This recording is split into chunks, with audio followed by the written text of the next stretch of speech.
to us of love. And he raised his head and looked upon the people, and there fell a stillness upon them. And with a great voice he said, When love beckons to you, follow him. Though his ways are hard and steep, and when his wings enfold you, yield to him. Though the sword hidden among his pinions may wound you, and when he speaks to you, believe in him. Though his voice may shatter your dreams, as the north wind lays waste to the garden. For even as love crowns you, so shall he crucify you. Even as he is for your growth, so he is for your pruning. Even as he ascends to your height, and caresses your tenderest branches that quiver in the sun, so he shall descend to your roots, and shake them in their clinging to the earth. Like sheaves of corn he gathers you unto himself. He threshes you to make you naked. He sifts you to free you from your husks. He grinds you to whiteness. He kneads you until you are pliant. And then he assigns you to his sacred fire, that you may become sacred bread for God's sacred feast. All these things shall love do unto you, that you may know the secrets of your heart, and in that knowledge become a fragment of life's heart. But if in your fear you would seek only love's peace and love's pleasure, then it is better for you that you cover your nakedness and pass out of love's threshing floor, into the seasonless world where you shall laugh, but not all of your laughter, and weep, but not all of your tears.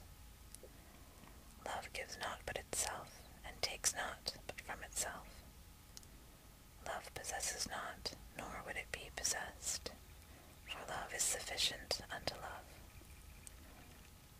When you love, you should not say, God is in my heart, but rather, I am in the heart of God. And think not you can direct the course of love, for love, if it finds you worthy, directs your course. Love has no other desire but to fulfill itself. But if you love and must needs have desires, let these be your desires. To melt and be like a running brook that sings its melody to the night. To know the pain of too much tenderness. To be wounded by your own understanding of love, and to bleed willingly and joyfully. To wake at dawn with a winged heart, and give thanks for another day of loving. To rest at the noon hour and meditate love's ecstasy. To return home at eventide with gratitude, and then to sleep with a prayer for the beloved in your heart, and a song of praise upon your lips. Then Almitra spoke again and said, And what of marriage, master? And he answered, saying, You were born together, and together you shall be forevermore. You shall be together when the white wings of death scatter your days. Aye, you shall be together even in the silent memory of God. But let there be spaces in your togetherness, and let the winds of heaven dance between you. Love one another, but make not a bond of love. Let it rather be a moving sea between the shores of your souls. Fill each other's cup, but drink not from one cup.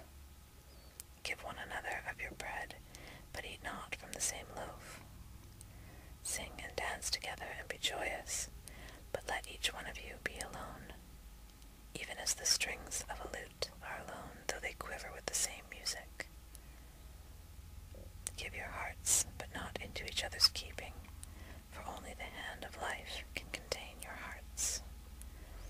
And stand together, yet not too near together, for the pillars of the temple stand apart, and the oak tree and the cypress grow not in each other's shadow. And a woman who held a babe against her bosom said, Speak to us of children. And he said, Your children are not your children. They are the sons and daughters of life's longing for itself. They come through you, but not from you, and though they are with you, yet they belong not to you. You may give them your love, but not your thoughts, for they have of their own thoughts. You may house their bodies, but not their souls, for their souls dwell in the house of tomorrow, which you cannot visit, not even in your dreams. And you may strive to be like them, but seek not to make them like you, for life goes not backward, nor tarries with yesterday. You are the bows from which your children are, as living arrows are sent forth. The archer sees the mark upon the path of the infinite, and he bends you with his might, that his arrows may go swift and far. Let your bending in the archer's hand be for gladness, for even as he loves the arrow that flies, so he loves also the bow that is stable. Then a rich man said, Speak to us of giving. And he answered, You give but little when you give of your possessions. It is when you give of yourself that you truly give. For what are your possessions but things you keep and guard for fear you may need them tomorrow? And tomorrow, what shall tomorrow bring to the overprudent dog bearing bones in the trackless sand as he follows the pilgrims to the holy city? And what is fear of need but need itself? Is not dread of thirst when your well is full, the thirst that is unquenchable? There are those who give little of the much which they have, and they give it for recognition, and their hidden desire makes their gifts unwholesome. And there are those who have little and give it all. These are the believers in life, and the bounty of life, and their coffer is never empty. There are those who give with joy, and that joy is their reward. And there are those who give with pain, and that pain is their baptism. And there are those who give and know not pain in giving, nor do they seek joy, nor give with mindfulness of virtue. They give, as in yonder valley the myrtle breathes its fragrance into space.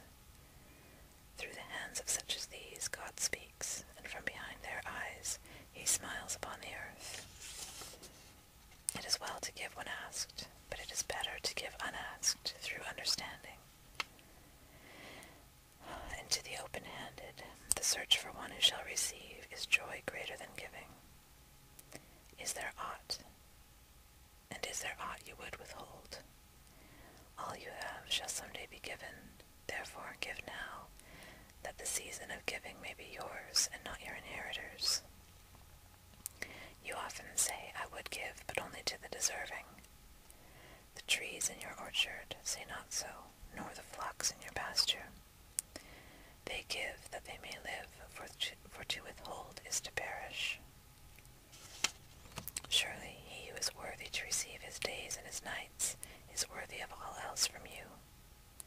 And he who has deserved to drink from the ocean of life deserves to fill his cup from your little stream. And what desert greater shall there be than that which lies in the courage and the confidence, nay, the charity of receiving? And who are you, that men should rend their bosom and unveil their pride, that you may see their worth naked and their pride unabashed? See first that you yourself deserve to be a giver, and an instrument of giving. For in truth it is life that gives unto life, while you, who deem yourself a giver, are but a witness. And you receivers, and you are all receivers, assume no weight of gratitude, lest you lay a yoke upon yourself and upon him who gives. Rather, rise together with the giver on his gifts as on wings. For to be over-mindful of your debt is to doubt